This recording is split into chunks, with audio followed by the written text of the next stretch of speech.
World top rankings ఉన్న యూనివర్సిటీస్లో ఎలాంటి IELTS రాయకుండా ఫ్రీ ఎడ్యుకేషన్ అండ్ స్కాలర్షిప్ అందుకోవాలంటే కాంటాక్ట్ విదేశ్ కన్సల్ట్స్.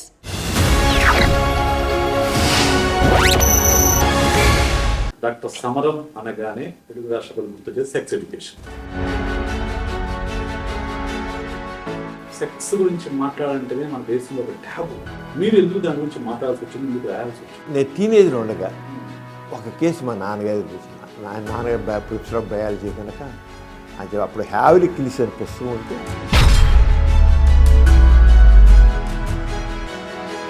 నా దగ్గరికి ఒక ఐఏఎస్ వాడు వచ్చాడు. ఐఏఎస్ వాడు ఐఏఎస్ ఆఫీసర్ కలెక్టర్ వాడు. ఏంటాడు కలెక్టర్ వాడు 37 అన్నాడు. ఇప్పటికి నా కళ్ళ మీద ప్రొఫెసర్ అయ్యారన్నమాట. సెక్స్ గురించి అపోహలు అని.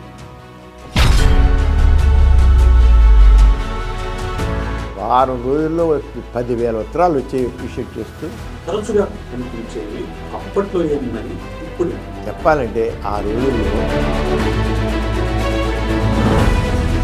ఇప్పుడు ఎక్కువ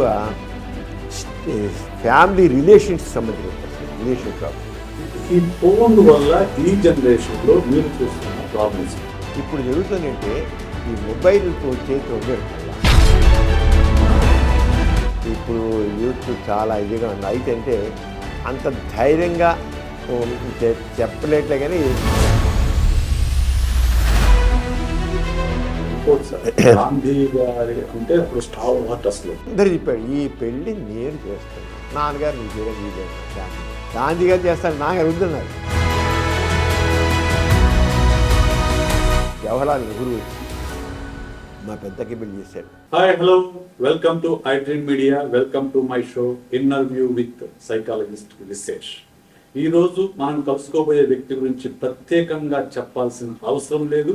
ఆయన పేరు చెప్తేనే తెలుగు రాష్ట్రాల్లో, తెలుగు ప్రజల్లో వెంటనే గుర్తుపడతారు. ఆయనే డాక్టర్ జి. సమరం గారు. మీకు అందరికీ తెలుసు, ఒక తరానికి ఆయన మార్గదర్శి. ఇంకా చెప్పాలంటే తెలుగు రాష్ట్రాల్లో సెక్స్ ఎడ్యుకేషన్ని తొలిసారిగా ఇంట్రడ్యూస్ చేసిన వ్యక్తి.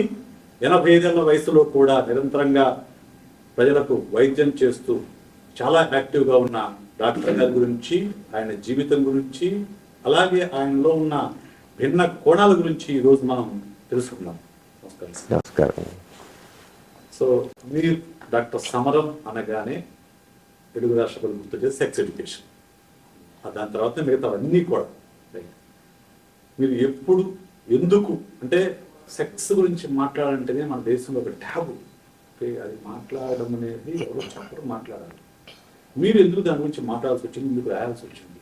మా కుటుంబం నేపథ్యం చెప్పినట్లయితే నేను ప్రముఖ నాస్తికులు, సంఘ సంస్కర్త గోరా గారి కుమారుడు. నేను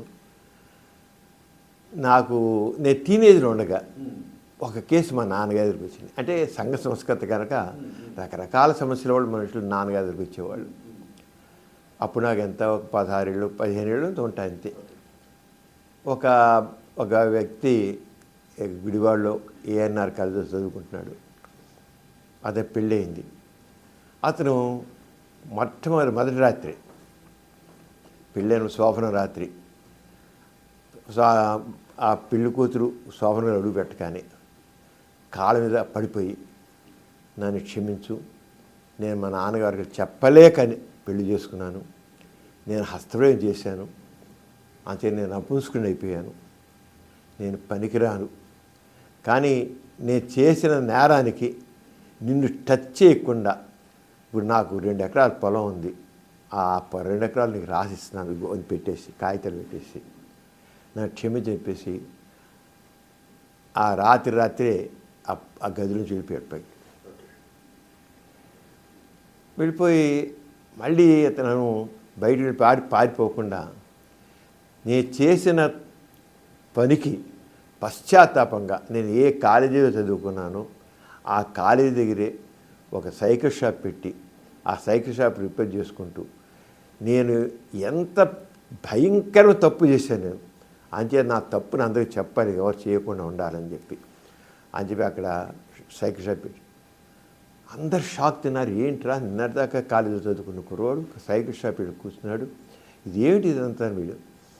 అని అనుకుంటే నేను ఇలాంటి జరిగిందని చెప్పాడు. అప్పుడు కాలేజీలో లెక్చరర్స్ ఇలా కాదు, నువ్వు చాలా తప్పని చేశావు, గోరా గారు నా విజయవాడలో తీసుకెళ్తాను, నేను ఏదో అక్కడ డాక్టర్లు చూపిస్తారు అని చేత తీసుకొచ్చాను లెక్చర్స్. నాన్నగారు ఇప్పుడు మామూలుగా నాన్నగారు ప్రొఫెసర్ ఆఫ్ బయాలజీ కనుక అని చెప్పి అప్పుడు హ్యావ్లీ కిల్స్ అనే పుస్తకం ఉంటే అది తీసుకొచ్చి అసలు దాంట్లో మాస్టర్బేషన్ వెరీ కామన్, 90 to 98% మగవాళ్ళందరూ చేస్తారు, నువ్వేం తప్పు చేయలేదు, అయినా సరే నేను డాక్టర్ దగ్గర తీసుకెళ్ళి నేను చూపిస్తాను అని చెప్పి విజయవాడ ఒక డాక్టర్ దగ్గర తీసుకెళ్తే ఆయన కూడా మాస్టర్బేషన్ తప్పేం కాదు, నువ్వేం చేయలేదు అని చెప్పి కౌన్సిలింగ్ చేస్తే అతను మళ్ళీ మామూలు అయ్యాడు. వరుసగా కొన్ని సిట్టింగ్స్తో నార్మల్ అయిపోయాడు. నాన్నగారి అప్పుడు నేను నాన్నగారి పక్కనే ఉంది ఇన్సూరెన్స్ అతను వచ్చి మాట్లాడతాడు.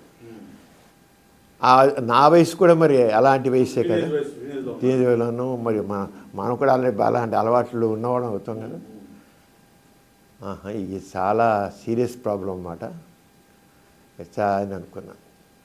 ఆ టైంలో ఇక్కడ ఒక నేచర్ గురించి ఒక పేపర్ వచ్చేది, దాంట్లో కూడా మాస్టర్బేషన్ చాలా ప్రమాదకరమైనది, భయంకరమైనది, హానికరమైనది అని చెప్పి అలాగా రాశారు. చదువుతున్న వల్ల మరి చాలా నాకు భయం వేస్తుండేది. ఇక్కడ ఈ కుర్రాడిని చూసాం, ఇక్కడ ఇలాగా ఈ రాత్రి చూసి ఏంటనుకున్నాం. సరే నేను నాన్నగారితో పాటు ఆ కేసు తగ్గ ఫాలో అయితే కాదు, ఏదో దీన్ని సైంటిఫిక్గానే ఆలోచించాలి. అప్పుడు ఇంకా నేను మెడిసిన్లో అడుగు పెట్టలేదు, ఏం చేయలే. కానీ దట్ రింగ్ మై మైండ్, ఏంటిది ఎంత కామన్ అన్నారు, 80 to 88%, 90 to 98% అంటున్నారు, ఎంత కామన్ ప్రాబ్లం అని. మరి నా ఫ్రెండ్స్ కూడా చెప్తుండేవాళ్ళు, అరేరా ఇది అయిపోతుంది, ఏంటిరా నేను చేయలేకపోతున్నాను, ఆపలేకపోతున్నాను రా అంటుండేవాళ్ళు. సరే మెడిసిన్లో జాయిన్ అయ్యాను.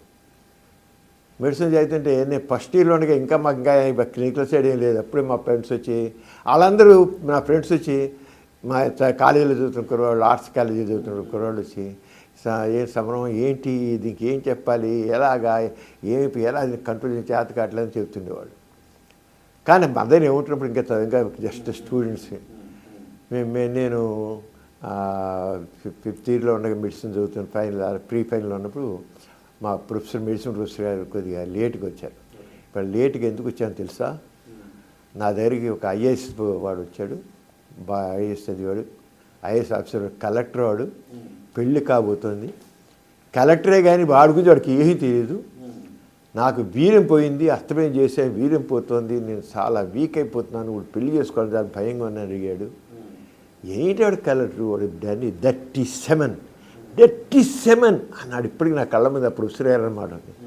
37 దానికి ఎంత ఇది అనేసి, ఇవన్నీ వస్తాయి, మీరందరూ చాలా ఇలాంటివన్నీ మీరు డీల్ చేయాలి మీరందరూ అని అప్పుడు ఆయన చెప్పాడు. చెప్పి చాలా గట్టిగా చాలా ఇదిగా మాట్లాడాడు. ఇదంతా మాస్టర్బేషన్ తప్పేం కాదు, వీర్యం విలువైనదే కాదు, ఒక 100 రక్తపడితో ఒక వీర్యం పొడి సమానం, అంతా పెట్టి థ్రాష్ అని చాలా రోజు క్లాస్ తీసేసుకున్నాడు ఆయన. ఆ క్లాస్ మా అందరి బుర్రలో తిరిగింది. ఇంకా నేను ప్రాక్టీస్ పెట్టాక ఇక మన లయోలా కాలేజ్ నుంచి రోజు సాయంత్రం నాకు కుర్రోళ్ళు నాకు వచ్చేసేవాళ్ళు.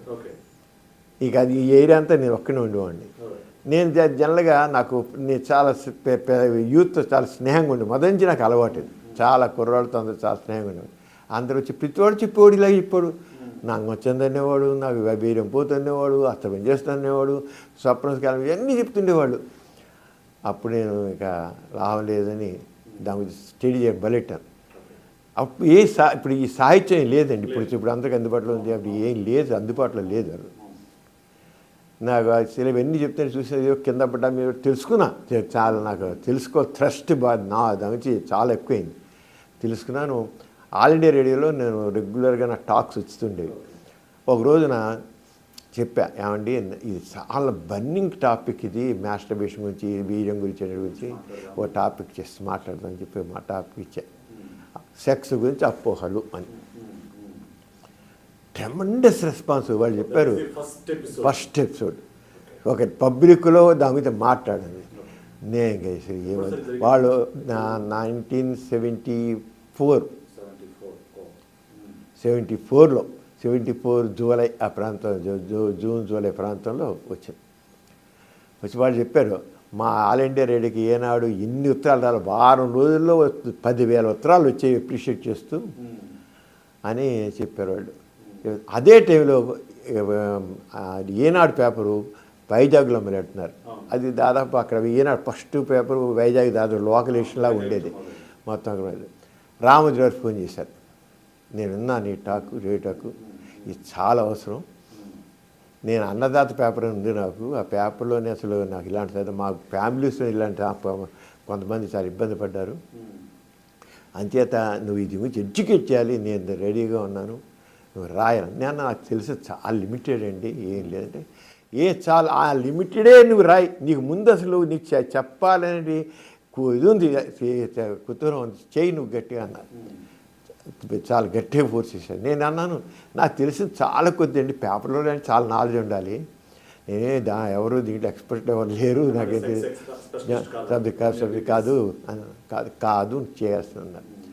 ఈనాడు మొదలెట్టిన 3వ దినే ఆదివారం, అది గురువారం ఎప్పుడు పేపర్ మొదలైంది, ఆదివారం నాడు నా ఫస్ట్ ఎపిసోడ్ వచ్చింది.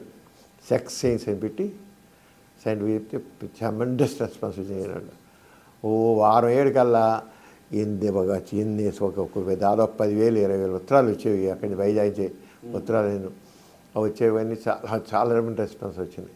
రామోజీ గారు అప్పుడు చాలామంది రామోజీ గారి మీద ఇది ఏంటి డైలీ పేపర్లో సెక్స్ గురించి రాయడం ఏంటి మీకు, ఇదంతా బూత్ పేపర్ అని, బూత్ అవ్వచ్చు ఏమవచ్చు కావచ్చు, నేను మాత్రం వేసి తీరుతాను మీరు చదవంటే కానీ బూత్ పేపర్ అని రామోజీ గారు చెప్పి చాలా మాట్లాడుతుండేవారు, ఇలా అంటున్నారు బూత్ పేపర్ అంటున్నారని.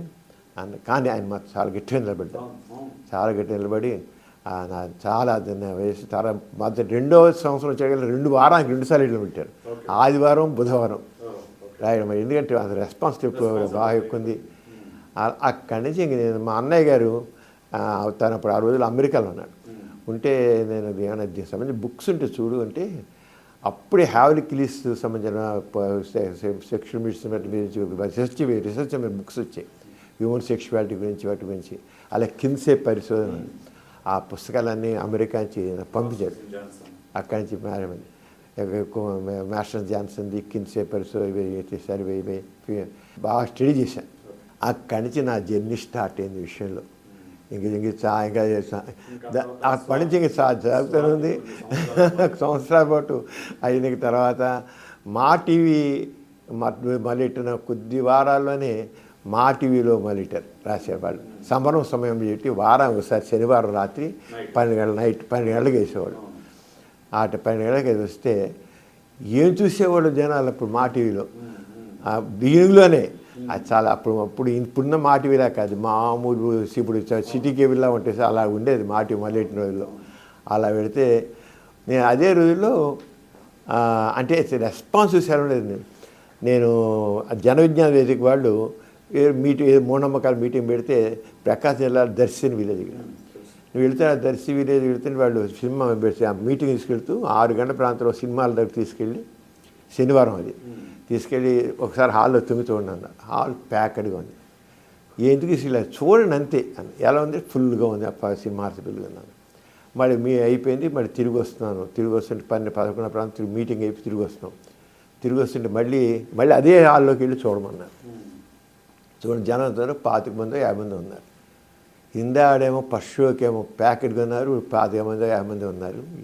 ఏంటో తెలుసా, ఇవాళ శనివారం 12 గంటలకి మీ ప్రోగ్రాం వస్తుంది, అంచేత ఎవరు ప్రొపరేటర్గా చెప్పడం, ఆ జనం అందరూ రావడం మానేశారు, సినిమాకి రావట్లేదు, మీ ప్రోగ్రాం వస్తుంది సినిమా చూడట్లేదని చెప్పారు. ఎంత ఆ రంగం చాలా ఇలాంటి ఇష్యూస్ చాలా, అంటే నాకు ఒక రకంగా ఇక నేను చేసేది కరెక్ట్గా ఉంది, ఇంకా చెయ్యాలి అనేది నాకు వచ్చిన తర్వాత ఈనాడైంది స్వాతులు రాసాను. స్వాతులు ఇప్పుడు దాదాపు 30 సంవత్సరాల నుంచి రాస్తూనే ఉన్నాను, 30 సంవత్సరాల నుంచి ఇప్పుడు వస్తుంది స్వాతి, ఇప్పటికి వస్తుంది స్వాతులు దాదాపు 40 ఏళ్ళ ఎందుకంటే అనుభవిస్తారు రెగ్యులర్గా. బలరాం గారు కూడా అంతే, చాలా అవసరం అన్నారు. మధ్యలో ఎప్పుడో ఒక 2 ఏళ్ళు ఆపారు, ఆపి మళ్ళీ ఇట్టారు, ఆపి మాత్రం మళ్ళీ ఇట్టారు అంటారు. ఇంకా ఆయన అన్నారు స్వాతి ఉన్నంతకాలం నీ ఆర్టికల్ ఉంటుంది, ఆపే పని లేదు ఇది, నువ్వు రాస్తూ ఉంటావు స్వాతి ఉన్నంతకాలం అని. అలాగే చేశారు. అక్కడి నుంచి నేను ఇక మా టీవీ అయిపోయింది, టీవీ ఫైవ్లో చేశాను, సిబిఆర్ హెల్త్ ఛానల్లో 7 సంవత్సరాల నుంచి వచ్చాను. ఈటీవీ లైఫ్లో మళ్ళీ రామోజీరావు గారు మళ్ళీ ఆ ఈటీవీ లైఫ్లో హెల్త్ ఛానల్ ఇది, దాంట్లో సుఖజీవనం పెట్టేసి దాంట్లో ఇప్పుడు వస్తుంది దాన్ని జరగదు. మీరు 50 ఏళ్ళుగా ఈ దీంట్లో పనిచేస్తున్నారు సెక్స్ ఎడ్యుకేషన్ మీద. మీకు వస్తున్న ఉత్తరాల్లో కానివ్వండి, లేకుంటే మీరు చూసిన కేసుల్లో కానివ్వండి, తరచుగా కనిపించేవి అప్పట్లో ఏమున్నాయి, ఇప్పుడు చెప్పాలంటే ఆ రోజుల్లో హస్తప్రియం గురించి తెగుండేవండి వచ్చే ఉత్తరాలు. తర్వాత వీర్య నష్టం గురించి, ఒక వీర్య బొట్టు 100 రక్తబొట్లు సమానం అనే భావం ఎక్కువ ఉండేది. అంగ పరిమాణం, ఈ 3 చాలా ఎక్కువ అప్పుడు. ఈ తర్వాత స్మార్ట్ టీవీలో కూడా చాలా వచ్చేసి టీవీ ఫైర్ వచ్చేప్పుడు సార్. ఇప్పుడు చెప్పాలంటే అసలు లేవని చెప్పాలి, జనం అసలు అడిగేవాళ్ళు లేరు. ఇప్పుడు ఎక్కువ ఫ్యామిలీ రిలేషన్స్ సంబంధించిన ఎక్కువ వస్తాయి. రిలేషన్ ప్రాబ్లం, భార్యాభర్తల మధ్య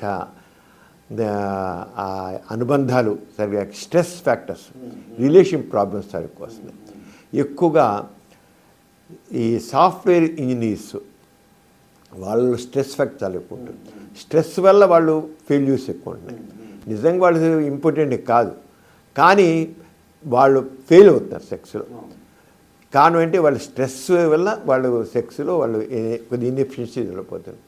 వాళ్ళు హౌ టు ఓవర్కమ్ స్ట్రెస్ అనేది తెలియట్లే వాళ్ళకి, దాని పనిని ఎలా చేసుకోవాలని తెలియదు. నేను ఒక చెప్తాను జనరల్గా, మీకు స్ట్రెస్ కావాలి. ఇప్పుడు జనరల్గా మన దగ్గరకు వచ్చి చాలామంది వచ్చే చూసి 10 మంది ఉన్నారు అనుకుందాం, 10 మందిలో 8 మంది వీళ్ళే అవుతారు, సాఫ్ట్వేర్ వాళ్ళను లేకపోతే మార్కెటింగ్ ఎగ్జిక్యూటివ్స్ అవుతారు. స్ట్రెస్ ఫ్యాక్టర్ వాళ్ళకి చాలా, ఎరెక్టైల్ డిస్ఫంక్షన్ ఉంటుంది. ఫైవ్లో కానివ్వండి, ఐసిడి 10లో కానివ్వండి, erectile dysfunction psychological disorder, psychological డిజార్డర్గా ఉంది. సో మనకు మామూలుగా ఇప్పుడు చాలా మందికి మన ఈ ఐడ్రీమ్ ద్వారా మనం చెప్తాం సార్, ఇప్పుడు వచ్చే సెక్షువల్ ప్రాబ్లమ్స్లో ఎంత పర్సంటేజ్ ఫిజికల్ ఉంటుంది, ఎంత పర్సంటేజ్ సైకలాజికల్ ఫ్యాక్టర్స్ ఉంటాయి? ఇప్పుడు మనం డిఫరెన్షియేట్ చాలా కష్టం అవుతుందండి. ఇప్పుడు మనకి ఎక్కువగా మాత్రం ఇచ్చినట్లయితే సైకలాజికల్ ఎక్కువ ఉంటాయి, ఎక్కువ ఇస్తే సైకలాజికల్ ఉంటాయి. కానీ ఫిజికల్గా ఉన్న దాంట్లో కూడా హార్మోన్ డిఫిషియన్సీ ఉంది. ఒకసారి ఫెయిల్ అవుతారు, దాన్ని ఓవర్కమ్ అవుతారు. దానిగాను వయాగ్ర వచ్చిన తర్వాత ఈజీ అయిపోయింది, అసలు ఓవర్కమ్ చేయడం చాలా ఈజీ అయిపోయింది. కానీ అట్ ది సేమ్ టైం వాళ్ళలో ఉన్న సైకలాజికల్గా ఒక రకమైన నేను చేయలేను, నేను నాలో ఈడీ వచ్చేసింది, ఎరెక్టైల్ డిస్ఫంక్షన్ వచ్చేసింది, నాలో ఇంపార్టెన్స్ వచ్చేసింది, ఆ సైకలాజికల్ ఎఫెక్టు వాళ్ళు చేయగలిగి ఉండి కూడా సెల్ఫ్ కాన్ఫిడెన్స్ అయిపోతుంది. మెయిన్గా సెల్ఫ్ కాన్ఫిడెన్స్ లేకుండా పోతాం. సెల్ఫ్ కాన్ఫిడెన్స్ ఉంటే సెల్ఫ్ మోటివేషన్ ఉండలేదు. ఆ సెల్ఫ్ మోటివేషన్, సెల్ఫ్ కాన్ఫిడెన్స్ లేకపోవడం వల్ల చేయగలిగి ఉండి కూడా చేయలేకపోతున్నారు వాళ్ళు. అంటే ఒక నిజంగా ఇప్పుడు ఎండోక్రైనల్ డిఫిషియన్సీ కొంత ప్రధాన కారణం. వాస్కులర్ షుగర్ ఉన్న ఖచ్చితంగా డయాబెటీస్ పూర్వకాలం ఎక్కువైపోయిందండి, చాలా పూర్వకాలం నేను ప్రాక్టీస్ పెట్టిన వాళ్ళు 60 ఏళ్ళు సెకండ్ అసలు డయాబెటీస్ కాదు. ఇప్పుడు 20 ఏళ్ళ 20 ఏళ్ళకి 30 ఏళ్ళకి డయాబెటీస్ ఉంటుంది. చాలా ఒబేసిటీ ప్రాబ్లమ్స్ చాలా ఎక్కువైపోయాయి. ఈ ఒబేసిటీ వల్ల అసలు ఆశ్చర్యం, వాళ్ళు 25 ఏళ్ళు వాళ్ళు వస్తారు, పురుషాంగ బెల్లం పాస్టేషన్ అంటాం, చర్మం మూసి పగిలిపోయి పుండి అయిపోయినట్లు ఉంటుంది. లేదా సెక్స్ చేసి నిప్పుకుంది, పరీక్ష చేస్తే షుగర్ ఉంటుంది. అంటే స్ట్రెస్ వల్ల డయాబెటీస్ చాలా ఎక్కువైపోయింది, చాలా ఎక్కువైపోయింది. అంచేత మెయిన్గా స్ట్రెస్ ప్రాబ్లం. ఈ స్ట్రెస్ ప్రాబ్లంకి నేను అనుకుంటుంది అంటే, ఒకటి ఎట్లయినా బాస్ యొక్క ప్రెషర్ ఎక్కువ ఉంటే స్కిల్స్ డెవలప్మెంట్, స్కిల్స్ తక్కువ ఉంటున్నాయి. స్కిల్స్ లేకపోవడం వల్ల వాళ్ళు టైం బౌండ్గా పనిచేయాలి, స్కిల్స్ తగినది డెవలప్ చేసుకోవట్లా. స్కిల్స్ లేకపోవడానికి వాళ్ళు ఫెయిల్ అవుతున్నారు. అంచేత ఎవరు ఏ వొకేషన్ ఉన్నారో దాంట్లో స్కిల్స్ కావాలి. ఆ స్కిల్స్ లేకపోవడం వల్ల వాళ్ళు స్ట్రెస్ డెవలప్ అవుతుంది. ఆ స్ట్రెస్ డెవలప్ అవడంతో అయిపోతుందంటే చేయలేకపోతుంది. చేయలేకపోయేకల్లా ఒక రకమైన డిప్రెషన్ డెవలప్ అవుతుంది. డిప్రెషన్ ప్రాబ్లం కూడా ఉంటుంది. ఈ రకంగా వాళ్ళు అవుతున్నారు. మెయిన్గా ఆర్గానిక్ కాజెస్లో కూడా సైకలాజికల్ ప్రతి దాంట్లో కలిసి ఉంటుంది చెప్పాలి. అంచేది కేవలం మనం సెపరేట్గా ఇది మీకు హార్మోన్ డిఫిషియన్సీ, ఇది వాస్కులర్ డిఫిషియన్సీ డిఫెక్ట్ వల్ల ఉంది, లేకపోతే న్యూరలాజికల్ అని చేయడం కంటే సైకలాజికల్ ఎఫెక్ట్ ప్రతి దాంట్లో ఉంటుంది. Counselling impact. కానీ కౌన్సిలింగ్ యొక్క ఇంపార్టెన్స్ జనాలు గుర్తించట్ల ఇప్పటికీ. ఇప్పుడు మా హాస్పిటల్ ఉంది, సెపరేట్ యూనిట్ పెట్టాను, సైకాలజిస్టులు ఉన్నారు, స్కిల్డ్ సైకాలజిస్టులు ఉన్నారు. ఉన్నప్పటికీ కూడా మీరు వెళ్ళి చూపించుకుంటే మందులు రాసి చేయండి అంటారు. అది కావును కాదయ్యా నీకు అని అంతే. అదే అందుకని మందు రాసిస్తాం, రాసిచ్చిన సరే వచ్చి మందుతో సరిపోదు. అది మా చెబుతాను. కౌన్సిలింగ్ మైండ్ సెట్ వాళ్ళల్లో సరైన క్లారిటీ రావాలి. Counselling very important. కానీ అసలు కౌన్సిలింగ్ని ఇప్పటికీ అర్థం చేసుకోవట్లేదు. ఎంత ఎక్కడో బయట కూడా కాదు, హాస్పిటల్లోనే ఉంది, అక్కడే చూపించుకుంటే కూడా మందు రాసేవాడిని. ఇంతే తప్ప ఆ కౌన్సిలింగ్ ఇంపార్టెన్స్ నేను మాత్రం చెప్తాను. కౌన్సిలింగ్ ఇంపార్టెన్స్ చాలా అర్థం చేసుకోవాలి, చాలా ఉంటుంది. ఎందుకంటే మైండ్ యొక్క యాక్షన్ సెక్స్ మీద చాలా ఉంది. మైండ్ సెక్స్ మీదే కదా, అన్నిటి మీద ఉంది, స్ట్రెస్ మీద చాలా ఉంది.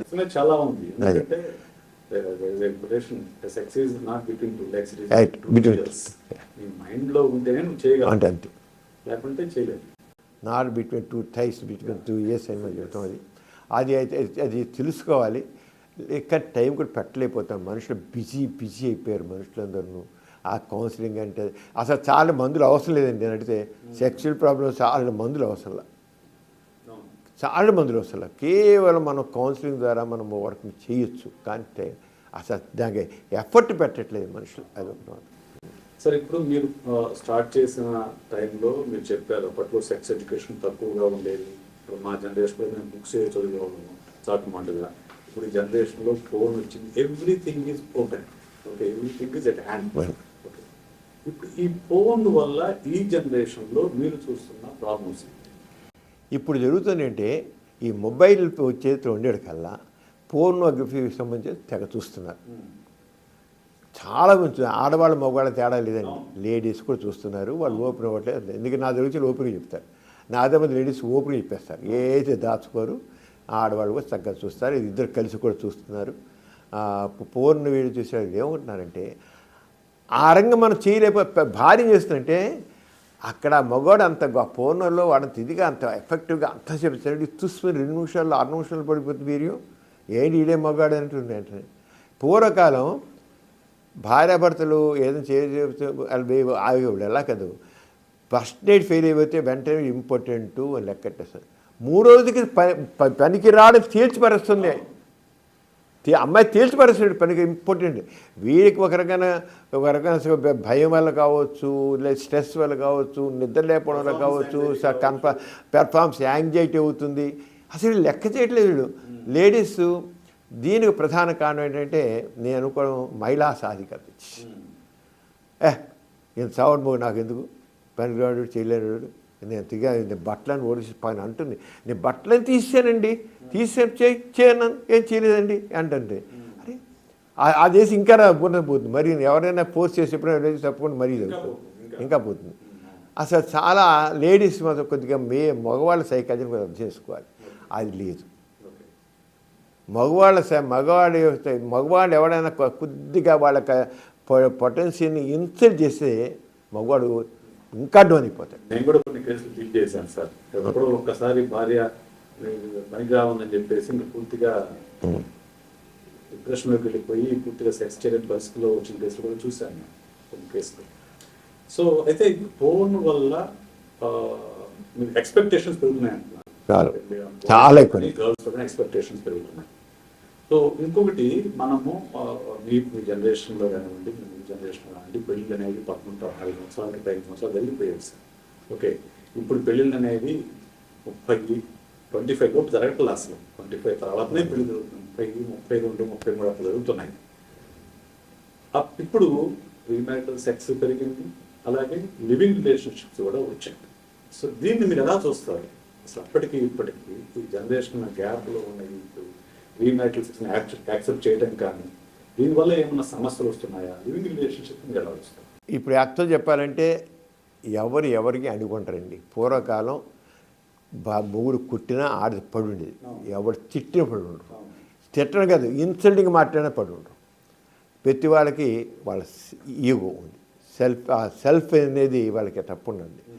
అంచేత ఇప్పుడు లేడీస్ వాళ్ళు కూడా ఎడ్యుకేట్ అయిపోయారు.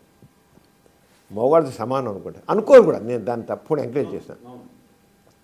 కానీ ఇద్దరు ఒకరొకరు అర్థం చేసుకోవాలనేది కావాలి. అర్థం చేసుకోవడం ఉండలేదు. ఎవరి వాళ్ళకి నేను అన్నంత కానీ మనం అనేది లేదు. ఐ అని ఉంటాం కానీ విజన్ లేదు. ఐ కాదు, విజన్ ఫీలింగ్ కావాలి. మన ఇద్దరు కలిసి అది చాలా తక్కువ ఉంది. అంచేత పెళ్లి చేసుకుని ఒక పడి ఉన్నాం కంటే లివింగ్ టుగెదర్ బెస్ట్ అండి. నేను మాత్రం ఒప్పుకుంటాను అక్కడ. లేకపోతే ఆడదారిని అణిచేస్తారు, లేకపోతే ఆడదారి ఎందుకుంటే పిల్లల గురించి చూసుకుంటారు. పిల్లలు సోషల్ రెస్పాన్సిబిలిటీ తీసుకుని గవర్నమెంట్ మారాలి, చట్టాలు కూడా మారాలి. పిల్లలు కనేసి వదిలిస్తే ఒకవేళ ఆ బాధ్యత మనకు. జర్మనీ తీసుకోండి, జర్మనీ వెళ్ళాను. జర్మనీ వెళ్తే జర్మనీలో అసలు 30% పెళ్ళిళ్ళు చేసుకుంటున్నారు, 70% పెళ్ళిళ్ళు చేసుకోవాలి లివింగ్ టుగెదర్. ఆ చేసుకున్న 30% కూడా కేవలం వాళ్ళలో కేవలం 10% మిగిలి ఉంటున్నారు. దాంట్లో మళ్ళీ తక్కిన 70% వాళ్ళు డైవర్స్ చేసేసుకున్నారు. అంటే ఒక 10% పెళ్లి చేసే వాళ్ళు ఉంటున్నారు. వాళ్ళు మాత్రమే లైఫ్ లాంగ్ ఉంటున్నారు. హ్యాపీగా ఉన్నారు వాళ్ళు. ఏ చక్కగా పిల్లలు చక్కగా ఉన్నారు. మనం ఎలాగే కుటుంబం మనకున్న బ్యాక్గ్రౌండ్ నుంచి మనం ఆలోచిస్తాం, మనకున్న ఈ కుటుంబ దీని గురించి ఆలోచిస్తున్నాం. కానీ అక్కడ వాళ్ళు హ్యాపీగా ఉన్నారు. ఎందుకు లేదు? పాశ్చాత్య దేశాలు ఎందుకు లేదు? చక్కగా ఉన్నారు హ్యాపీగా. మనం ఏంటంటే ఉన్న దాని నుంచి కొద్దిగా బయటకు వెళ్ళి విషయాలు ఆలోచిస్తున్నట్లయితే అక్కడ మరి లేడీస్ సమానంగా ఈక్వల్గా వాళ్ళు ఇక్కడ రెస్పెక్ట్ పొందుతాం, మగవాడు సమానంగా ఈక్వల్. అంచేత మా చేంజింగ్ టైం ప్రకారంగా, చేంజింగ్ ట్రెండ్స్ ప్రకారంగా, చేంజింగ్ టైం ప్రకారంగా మనం యాటిట్యూడ్స్ కూడా మారాలి. అంటే చేంజింగ్ టైమ్స్, చేంజింగ్ ట్రెండ్స్ని మనం అడాప్ట్ చేసుకోవడం నేర్చుకోవాలి, తప్పదు.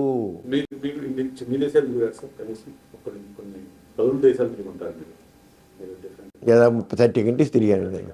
అక్కడ మీరు చూసిన కల్చరల్ ఇన్ఫ్లుయెన్స్ కానీ ఇక్కడ మనం చూసేదాన్ని కానివ్వండి, ఈ సెక్షువల్ ఎడ్యుకేషన్ కానీ ఎలా ఉంటుంది? మేజర్ డిఫరెన్స్ ఏంటి? ఇక్కడ మీరు ఎలాంటి మార్పు రావాలని మీరు ఎక్స్పెక్ట్ చేస్తున్నారు? మా పెద్దమ్మాయి వెస్ట్ ఇండీస్లో ఉందండి.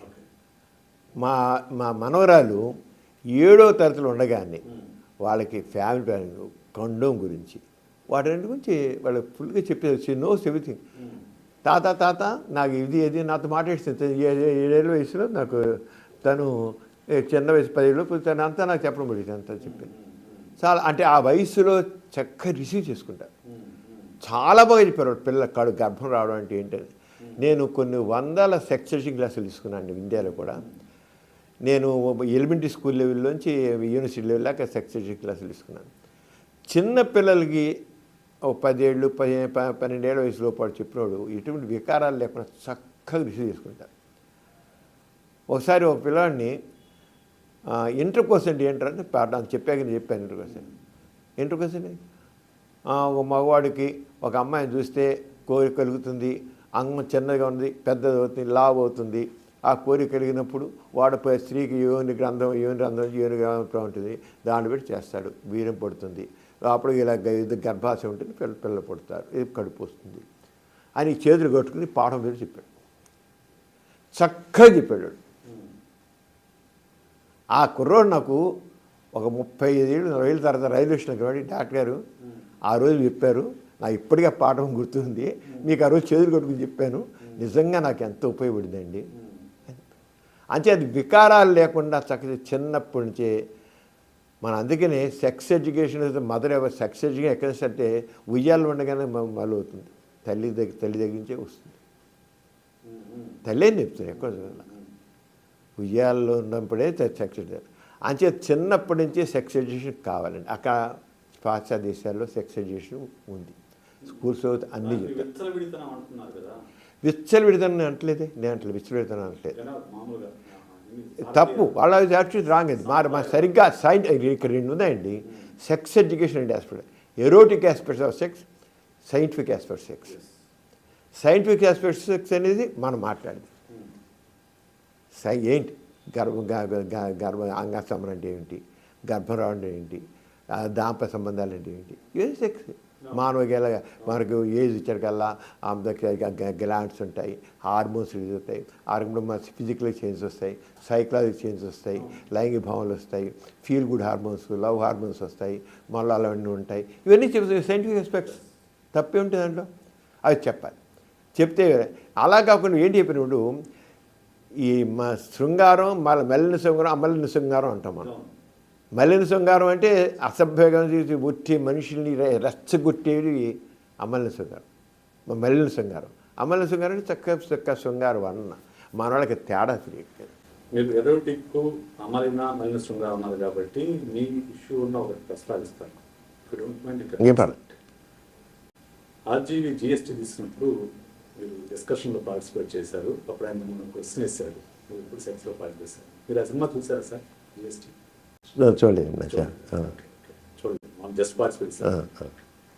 అప్పుడు అడిగాడు మీరు ఇప్పుడు అంటే అది నా పర్సనల్ విషయం అన్నాను. అంతే, దట్స్ చెప్పాల్సిన అవసరం చెప్పొచ్చు, కానీ పర్సనల్ వేరు, పబ్లిక్ వేరు.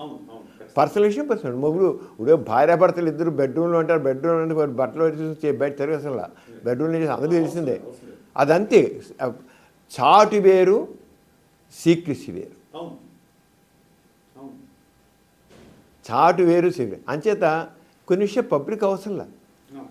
ఆరంగానే మనం చెప్పే సైంటిఫిక్ సెక్స్ అనేది వేరు, ఒక ఊరికి అంగాంగ స్వంగరణలు చేసుకుంటూ రెచ్చగొట్టే విధంగా చెప్పడం వేరు.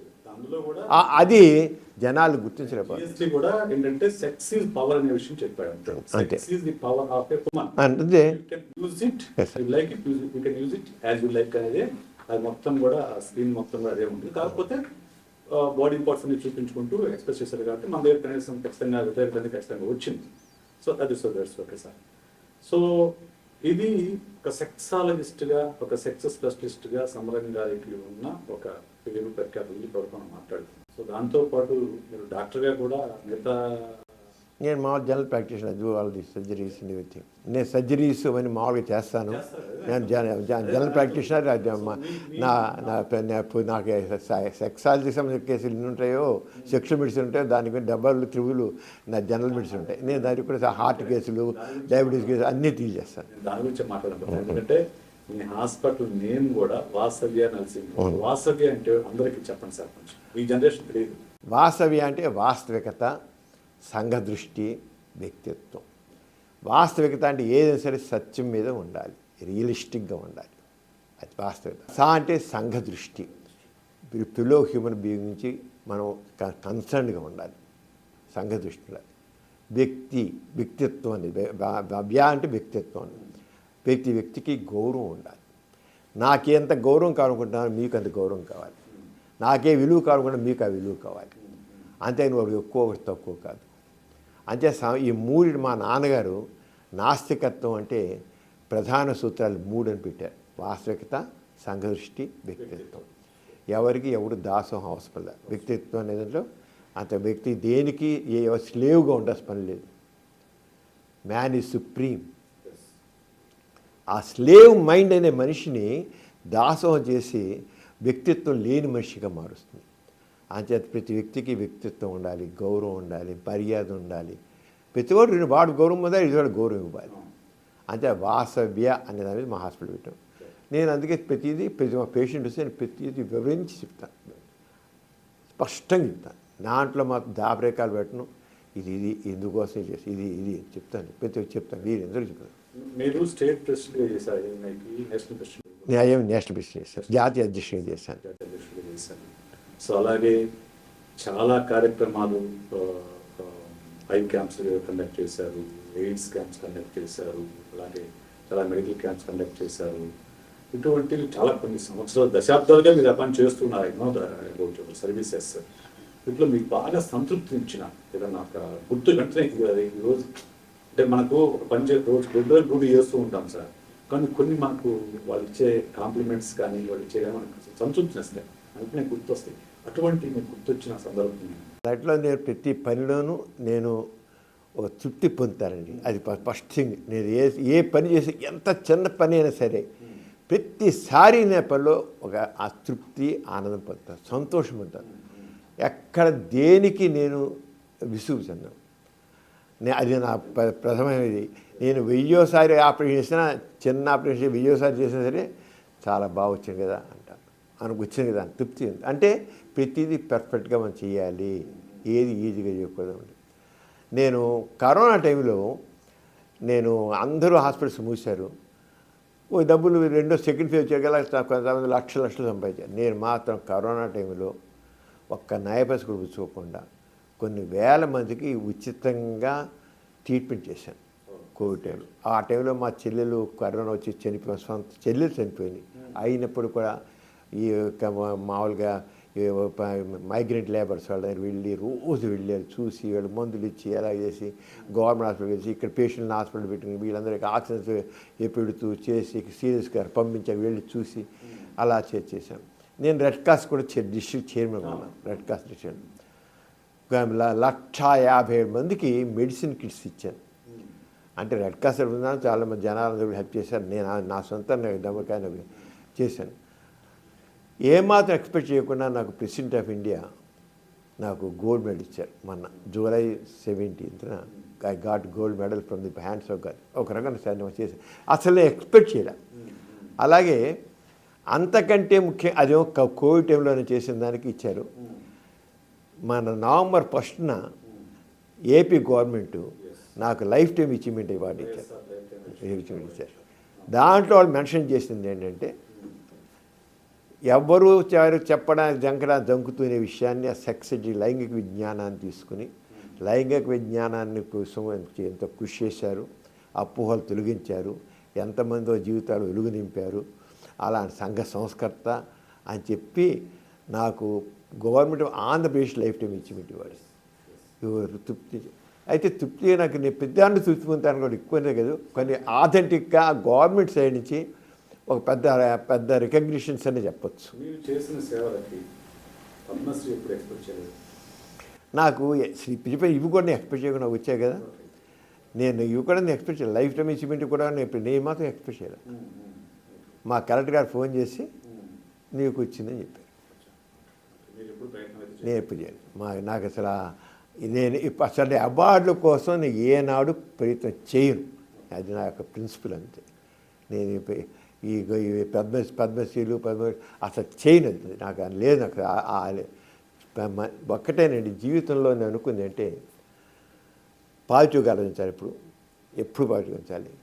తోటివాడికి వీరెంతో సేవ చేస్తూ అందరూ ఆనందం పొందాలి. వాడు హ్యాపీగా ఉంటే నువ్వు హ్యాపీగా ఉండాలి. వాడు హ్యాపీగా లేకపోతే నువ్వు హ్యాపీగా ఉన్నా అది అర్థం లేదు. అదే నాకు ప్రిన్సిపల్ మాట. మా నాన్నగారి నుంచి మాకు నేర్చుకునేది. నాకు మదర్ తెరీసా, మహాత్మా గాంధీ, మా నాన్నగారి ముగ్గురు నాకు ఎప్పుడూ ఆదర్శప్రాయాలు. మదర్ తెరీసా నుంచి సేవని నేను ఎప్పుడు స్ఫూర్తి ఉంది. ఆమె చేసిన సేవ కళ్ళారా చూశాను. విజయవాడ వచ్చి రోడ్డు పక్కన ఉన్న అనాథలు పట్టుకుని లేపి తీసుకెళ్ళి ఆగా నిర్మల హృదయాలు పట్టుకొని చేసి చూశాను, కళ్ళ చూశాను. నాన్నగారి ప్రస్తావన వచ్చింది కాబట్టి ఇప్పుడు మనం కొంచెం సేపు దీని గురించి మాట్లాడుతాం. ఎందుకంటే ఒక జనరేషన్లో ఆదర్శ భావాలు ఎక్కువగా ఉండేవి. ఓకే, నాస్తికత్వం ఒక ఉద్యమంలాగా తీసుకెళ్ళారు గోరా గారు. ఓకే, నేను ఇంకా కొంతమంది పేరు చివర గోరాన్ని పెట్టుకోవడం కూడా చూశాను. వాళ్ళ ఇంటి పేరు కాకుండా గోరాన్ని పెట్టుకోవడం అంతగా ఇన్ఫ్లుయెన్స్ చేశారు. కానీ ఈ రోజు ఉన్న జనరేషన్ చూస్తుంటే ఇప్పుడు మతం కులం విస్తృతంగా వ్యాపించి అసలు ప్రభుత్వాలు పార్టీలే మతాన్ని ఒక సాధనంగా చేసుకుంటున్న పరిస్థితిలో మనకు కనిపిస్తుంది. అంటే మనము ప్రోగ్రెస్లో డిప్రెస్గా అవుతాం అనిపిస్తుంది. సమాజం కూడా డిప్రెస్ అవుతాం అనిపిస్తుంది. ఈ నేపథ్యంలో గోరా గారి గురించి ఖచ్చితంగా తెలుసుకోవాల్సిన అవసరం ఉంది ఈ జనరేషన్కి. కొంచెం నాన్నగారి గురించి మదర్ సరస్వతి గోరా గారి గురించి అసలు వాళ్ళు ఏ నేపథ్యం ఏంటి, వాళ్ళకి అసలు ఎవ్వరూ ఊహించని రోజుల్లో ఈ నాస్తికత్వం అనే దాన్ని ఒకదాన్ని తీసుకొని అసలు ఎలా స్టార్ట్ చేశారు. మీ అందరికీ పేర్లు కూడా విచిత్ర పేర్లు పెట్టారు. వాటి గురించి కొంచెం మన ప్రేక్షకులు చెప్తే ఈ జనరేషన్ కొంచెం బాగుంటుంది. నాన్నగారు అఫ్కోర్స్ సైన్స్ గ్రాడ్యుయేట్ అండి, బయాలజీ చేశారు. ఆయన బయాలజీ ప్రొఫెసర్గా ఉండేవారు. ఆయన మొట్టమొదటి పెద్దాన్ని ఎందుకు ఏమిటి ఎలా అని అది మొట్టమొదటి ఉంది ఆయనకి. లాజిక్ ప్రతిదీ సైంటిఫిక్ ఆలోచన, శాస్త్రీయ విజ్ఞానం, శాస్త్రీయ దృక్పథం అటువంటి ఉండేది. పెద్దాన్ని ఒక గ్రహణం వచ్చింది. గ్రహణం రోజు అందరూ ఏదో అందరూ గర్భిణీ స్త్రీలు ఇళ్లలో ఉండాలి, బయటకు వస్తే ఏదో అవుతుంది. సైన్స్ చదువుకున్నారు, గ్రహణం మురుస్తుంది. ఆయన చదువుకున్నారు, గ్రహణం ఏంటో తెలుసు, ఎలా అంటే ఏంటో గ్రహణం తెలుసు. ఈ గ్రహణం మురి అనేది మీనింగ్లెస్. ఇళ్లలో ఉన్న అర్థం లేనిది. మా అమ్మ గర్భిణి ఫస్ట్ డే ఉంది, కొలంబోలో ఉన్నారు. అక్కడ బుద్ధిస్టులు, క్రిస్టియన్స్ వాళ్ళందరూ బయట తిరుగుతున్నారు గ్రహణంలో, హిందువులు మాత్రం ఉన్నారు.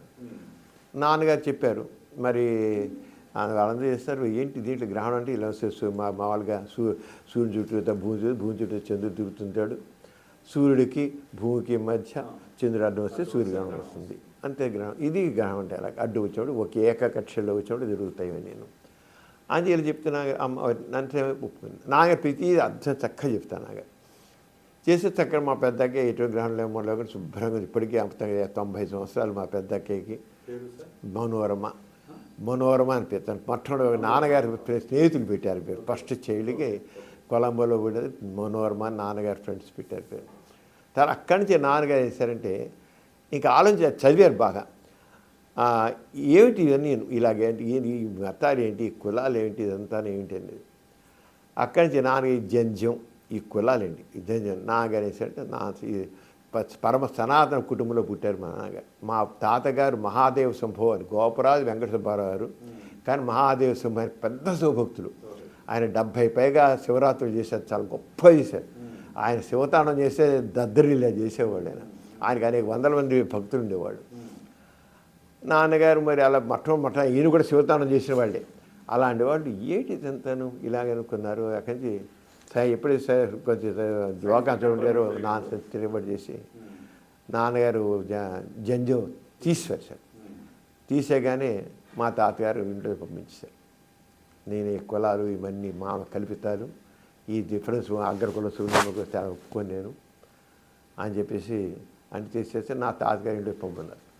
6 నెలల మా మొదటి చెల్ల బిడ్డని ఎంటేసుకుని నాన్నగారు బయటకు వచ్చారు.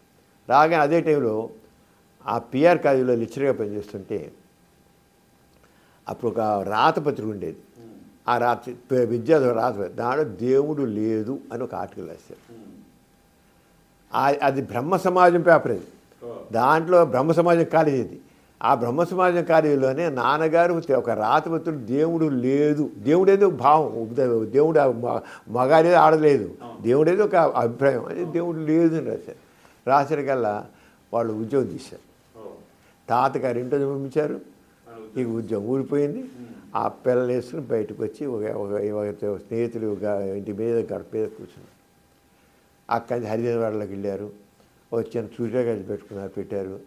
ఆ పెట్టి అది ఒక సోషలిస్ట్ భావాలతో సూర్యకాంతి నడిపారు. మళ్ళీ ఉద్యోగంలో జాయిన్ అయ్యారు, వేరే విషయంలాగా. అక్కడ అడుగొడుక్కి నాన్నగారు ఉద్యోగంతో పడు కనీసం చివరికి నాస్తికత మాట్లాడగలేదు. బందర కాలేజీలో జాయిన్ అవుతారు. జాతీయ బందర కాలేజీలో ఉద్యోగం నాస్తికత మాట్లాడగలేదన్నారు. ఉద్యోగం తీశారు. ఉద్యోగం తీశారన్నారు. ఆ రంగా ప్రతిదీ ఆయన నమ్మిన దాన్ని గట్టిగా సిద్ధాంతం అంటే కులాల పేరు. ఆయన పేరు గోపరాజు రామచంద్రరావు, నాన్నగారి పేరు. కులం మొత్తం మంచిగా ఉండకూడదు. అంటే గోపరాజు రామచంద్రరావు గోర అని పేరు మార్చేసుకున్నారు. ఇంటి పేరు తీసి పరిస్థితి అని తీసారు. కేవలం గోరాన్ని రిజిస్టర్ చేసేసుకున్నాను. అక్కడి నుంచి నాన్నగారు ఇంకా పేరు మా అందరి పేర్లు, మా పెద్దక్క పేరు మాత్రం మనోరమని స్నేహితులు పెట్టారు నాకు ఉంది. మా రెండోసారి ఉప్పు సత్యాగం జరుగుతున్న మా లవణ పెద్దన్న పెట్టారు, లవణం అని పెట్టారు.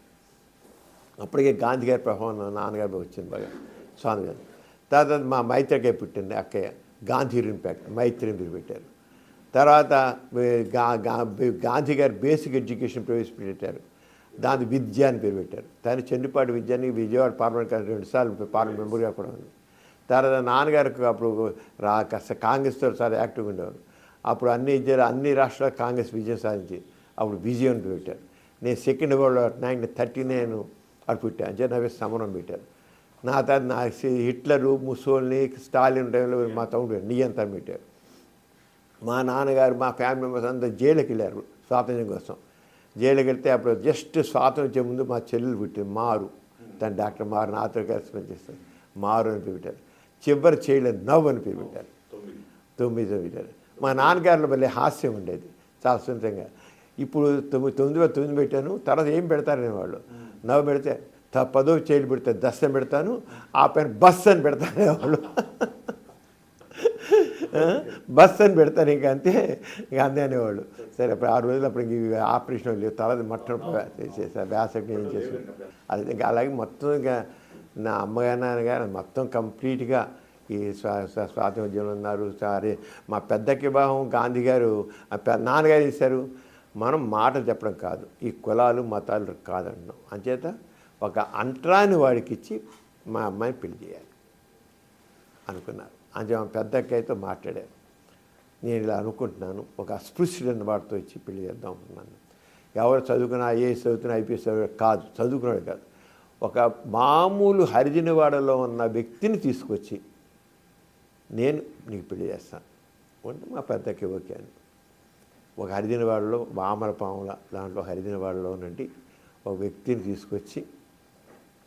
తీసుకొచ్చి అక్కడ ఆ హరిజనవాడలో పెళ్లి చేసి గాంధీ గారితో నాన్నగారి పరిచయం, నాన్నగారు గాంధీ గారికి మధ్య నాస్తికం బాగా జరిగాయి. గాంధీ గారు నువ్వు ఆవేశం చేస్తున్న ఎలా ఉంది ఇది, అలా కాదు, నేనే పెళ్లి చేస్తాను, ఇంకే పెళ్లి చేయను, ఈ పెళ్ళే చేస్తాను ఆశ్రమంలో అన్నాడు. అంటే గాంధీ గారు చేస్తాను కానీ అంచేత 2 ఏళ్ళు పరీక్ష చేస్తారు ఇద్దరిని. అంచేత మా పెద్ద బావ గారు నేను మా అక్కని 2 ఏళ్ళు హాస్టల్ ఉంచాను. అందరు చెప్పాడు ఈ పెళ్ళి నేను చేస్తున్నాను, నాన్నగారు నువ్వు చేయడం వీలేదు గాంధీని. గాంధీ గారు చేస్తాను, నాన్నగారు వద్దన్నారు. ఎందుకంటే నువ్వు దేవుని పేరు ఇస్తావు, నేను దేవుని ఒప్పుకోను. నో దేవుని పేరు కొడతా, సత్యసాక్షిగా పెళ్లి చేస్తాను అంతే, అంతే దేవుని పేరు ఎక్కడా చూసిరా అన్నాడు. అందరికీ చెప్పాడు పెళ్లి చేస్తాను. ఆయన 1900 ఆయన మార్చిలో పెళ్లి చేసేది, నా జనవరిలో హత్య చేయబడ్డారు. అప్పుడు హత్య చేయబడి జవహర్లాల్ నెహ్రూ వచ్చి మా పెద్దకి పెళ్లి చేశాడు.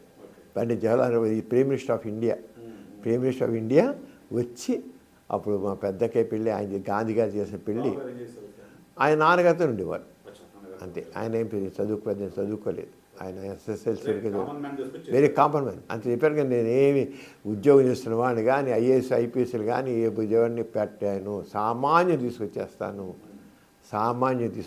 అని చెప్పేసి ఆ రంగా ఆయన చేశారన్నమాట.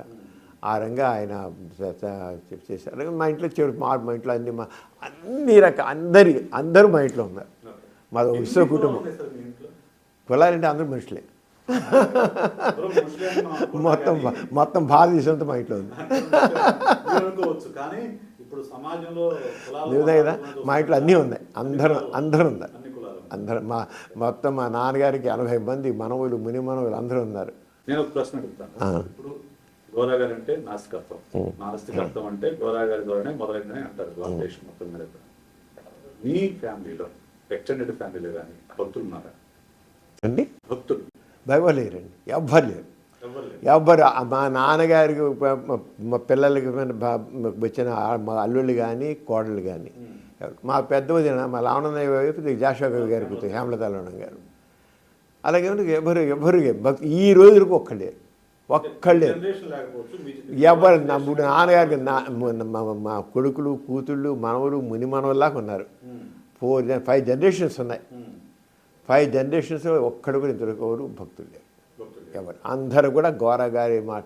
ఎందుకంటే నాస్తికత్వం అనేది ప్రాక్టికల్, మానవతావాదం, మనిషి విలువ ఇచ్చేది, మనిషి గౌరవం ఇచ్చేది.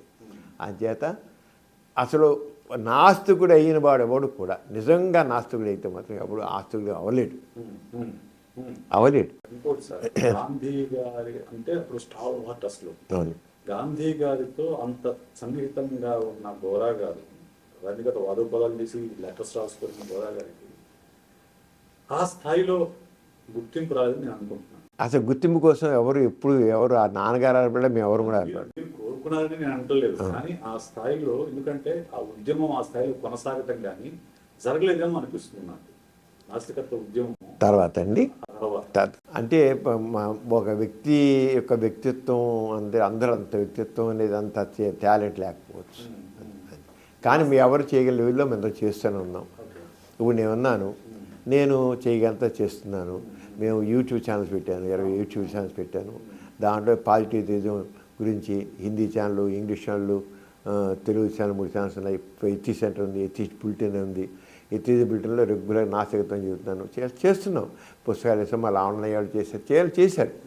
లావణ్య అయితే మా పెద్దన్నయ్య వాళ్ళు అయితే శూర్పం దొంగల సంస్కరణ చేశారు, దేవదాసి చేశారు. తర్వాత అంటే ఎవరి లెవెల్లో చేస్తున్నారు తాహతులు అంతే. అది మీ అందరూ కొన్ని కరెక్టే మీకు, ఎందుకంటే కనబడుతుంది పెద్ద వ్యక్తి కనబడుతున్నారు, వాళ్ళతో కంపేర్ చేస్తారు మీరు. ఆ కంపేర్ చేసి ఆ ప్రశ్న కరెక్టే, కానీ ఆ ప్రశ్న తగ్గట్టు మీరు ఏమని చెప్పాల్సి వస్తుంది అంతే. నాస్తిక మార్గం వస్తుంది. ఎథిస్ట్ పేపర్ నేను ఢిల్లీలో ఉన్నప్పుడు నాస్తిక సబ్స్క్రైబర్ని నా పేరు మార్చడానికి కూడా గోదావరి ప్రభావం వెరీ గుడ్. అందుకే మళ్ళీ అడిగా మీ పేరు మార్చుకున్నారని. ఇది డిఫరెంట్గా ఉంది కనుక నేను మొత్తం ప్రశ్న చదివి మళ్ళీ వేసాను నేను మార్చుకున్నది. ఎందుకంటే ఆ క్యాస్ట్ దేవుడి పేరు క్యాస్ట్ నేము సర్నేమ్ మొత్తం తీసేస్తే మిగిలిన పేరు మీరు అన్నారు ఇంకా సమాజం వెనక్కి వెళుతోందా అని అన్నారు, కానీ లేదండి. ఇప్పుడు యూత్ చాలా ఇదిగా ఉంది. అయితే అంటే అంత ధైర్యంగా చెప్పలేట్లే, కానీ వాళ్ళ పూర్వకాలంలాగా అంత మూఢ విశ్వాసం లేదు మనుషుల్లో. ఒక తిరుపతి వెళ్ళే వాళ్ళు ఉన్నారు, వెళ్తున్నారు, కానీ ఊరు వెళుతున్నారు అంతే. ఒక సాంప్రదాయంగా ఒక ఊరి వాళ్ళు చూస్తున్నారు, ఒక ఆచారంగా చెయ్యాలి. అంతే జరుగుతున్నాయి, కొన్ని జరుగుతున్నాయి, అవి కొన్ని కానీ పూర్వకాలం లేదు. మీరు చూడండి, రాబోయే నాస్తికత్వం అంది.